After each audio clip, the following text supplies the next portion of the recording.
شروع اللہ کے نام سے جو بڑا مہربان نہایت رحم کرنے والا ہے۔ آج کی حدیث حضرت ابن عمر رضی اللہ عنہ سے روایت ہے کہ رسول اللہ صلی اللہ علیہ وسلم نے رمضان میں وصال فرمایا، یعنی بغیر افطاری کے مسلسل روزے رکھے، لہذا صحابہ نے بھی وصال شروع کر دیا تو آپ صلی اللہ علیہ وسلم نے ان کو منع فرمایا۔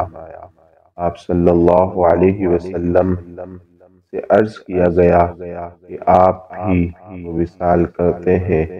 آپ صلی اللہ علیہ وسلم نے فرمایا، میں تمہاری طرح نہیں ہوں، کیونکہ مجھے کھلایا اور پلایا جاتا ہے۔ صحیح مسلم حدیث نمبر 2564۔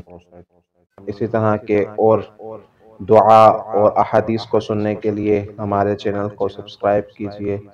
السلام علیکم ورحمۃ اللہ۔